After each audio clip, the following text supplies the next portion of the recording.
कपिलोपि महायोगी भगवान पितुराश्रमात् मातरम समनुज्ञाप्य प्रागुदीचिम दिशम ह्ययौ।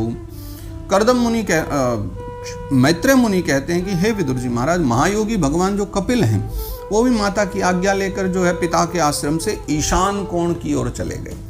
ईशान कोण की ओर उन्होंने यात्रा करी। और कहाँ गए हैं फिर उन्होंने आगे जो है यात्रा अपनी कर ली, वहाँ तक कहते हैं प्राग उदीचिम दिशम जायो। प्राग उदीचिम यानी ईशान कोण। सिद्धचारण गंधर्वै मुनिभिश्चाप्सरो गणैः स्तूयमानः समुद्रेण दत्तार्हण निकेतनः। वहाँ स्वयं समुद्र ने उनका पूजन करके उन्हें स्थान दिया, यानी कपिल मुनि को जो है समुद्र भी उनका सत्कार करता है और सत्कार के द्वारा फिर समुद्र ने उनका पूजन किया। ये बाद में फिर जो घटना आती है ना, जो सगर के पुत्रों ने जाकर के वो घोड़े के चक्कर में कपिल मुनि को दुखी किया, और तो उन्होंने वहाँ आश्रम बनाया बाद में जा कर के। तो पहले तो ये प्रकट यहाँ हुए आश्रम में, उपदेश किया माँ को, और फिर यहाँ से वो वहाँ सदा के लिए चले गए विराजने।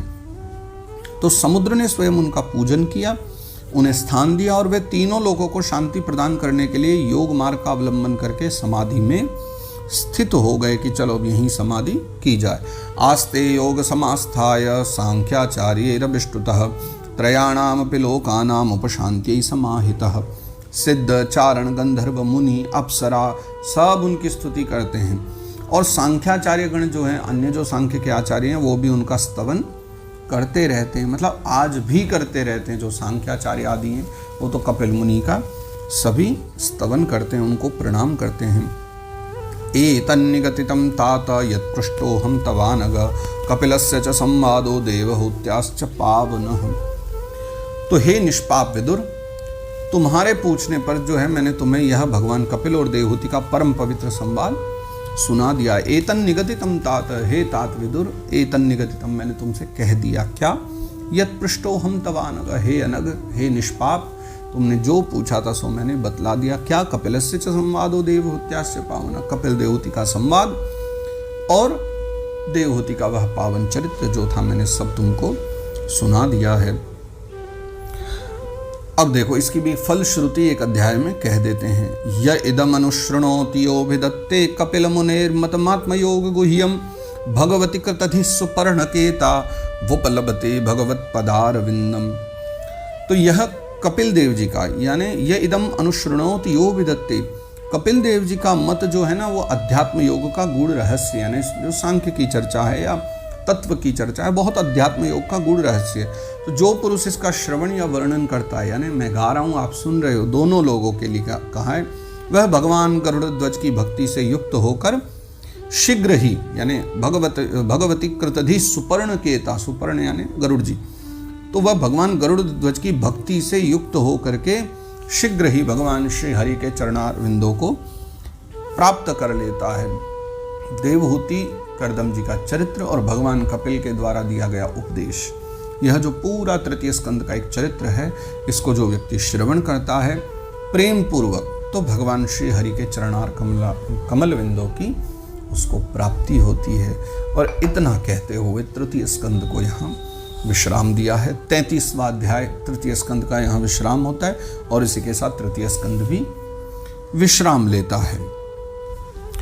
जय जय श्रीमद्भागवते महापुराणे वैयासिक्याम अष्टादशसाहस्र्यां पारमहंस्यां संहितायां तृतीय स्कंदे कापिलेयोपाख्याने त्रयस्त्रिंशोऽध्यायः। तो इस प्रकार श्रीमद्भागवत महापुराण में वैयासिक्याम अष्टादशसाहस्र्यां यानी वेद व्यास जी के द्वारा रचित 18 पुराणों में से यह एक पुराण परमहंस संहिता तृतीय स्कंद के कापिलेयोपाख्यान है। तृतीय स्कंद में कापिलेयोपाख्यान नाम से त्रयस्त्रिंशोऽध्याय, यह 33वां अध्याय गाया गया है। इति तृतीय स्कंद समाप्तः। इस प्रकार तृतीय स्कंद विश्राम होता है।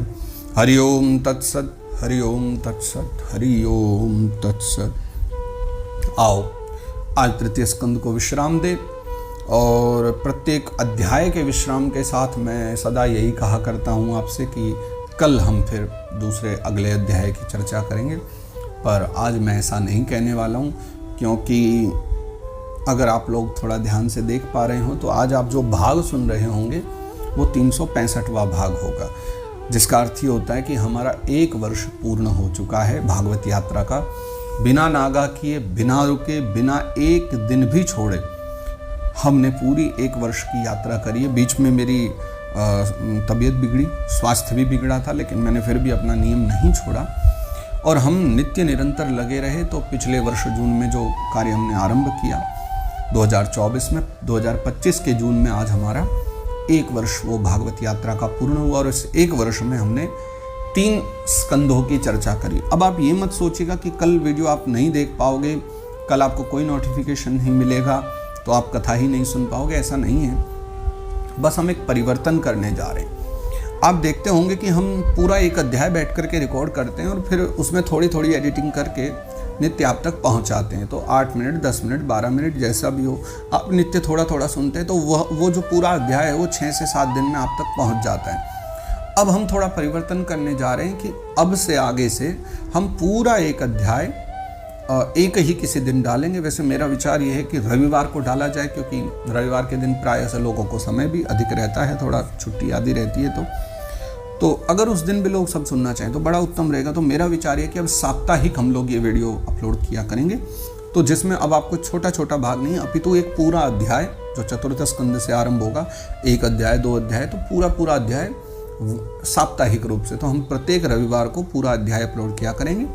तो उस बीच में हम 6 दिन हमारे पास हैं, तो 6 दिन में रिकॉर्डिंग भी कर लेंगे, चर्चा भी कर लेंगे, एडिटिंग भी हो जाएगी, सब करवा करके, और हम रविवार तक वही समय वही रहेगा, प्रातःकाल 8 बजे प्रत्येक रविवार को।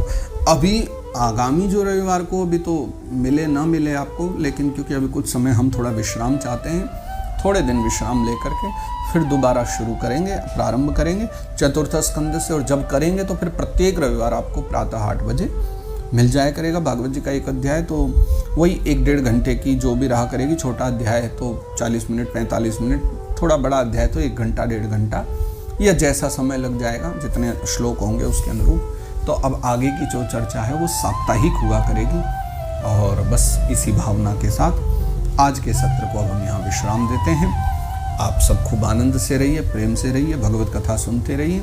और प्रत्येक रविवार आगे जब भी आपको भगवत कथा के विषय में मिले सूचना की आ गई, उसके लिए YouTube पर आप बने रहो, सब्सक्राइब करो, नोटिफिकेशन ऑन ही रखना या मत भी रखना, वो तो आप वैसे ही देख लिया करना रविवार को आकर के, तो मालूम आपको पड़ जाएगा कि कथा नई अपलोड हो चुकी है। तो फिर आप बड़े प्रेम से श्रवण कीजिएगा। और तब तक इनका भी कुछ उपाय करते हैं, ये भी टूट फूट चुके हैं सब। चलिए, बहुत साथ दिया इन्होंने, 1 वर्ष की पूरी वीडियो सब इन्हीं से सुन पा रहे हो, अन्यथा मोबाइल में तो बड़ी अच्छी रिकॉर्डिंग नहीं हो पाती है। तो धन्यवाद है सब विषय वस्तुओं का, जड़ हो चेतन हो, जो हमारे लिए शुभ कार्य करवाने में साथ हैं। तो आइए आज के सत्र को हम यहाँ विश्राम दें। आप सभी के चरणों में बारंबार वंदन प्रणाम। 2 मिनट के लिए सभी भगवान नाम कीर्तन भाव से करें। श्री कृष्ण गोविंद हरे मुरारे, हे नाथ नारायण वासुदेवा। श्री कृष्ण गोविंद हरे मुरारे, हे नाथ नारायण वासुदेवा। हे नाथ नारायण वासुदेवा, हे नाथ नारायण वासुदेवा। श्री कृष्ण गोविंद हरे मुरारे, हे नाथ नारायण वासुदेवा। श्री कृष्ण गोविंद हरे मुरारे, हे नाथ नारायण वासुदेवा। श्री गोवर्धन नाथ की जय। श्री वृंदावन बिहारी लाल की जय। श्री बांके बिहारी लाल की जय। श्री वेद व्यास भगवान की जय। श्री सुखदेव भगवान की जय। श्रीमद् भागवत महापुराण की जय। जय सिया राम, जय श्री कृष्ण।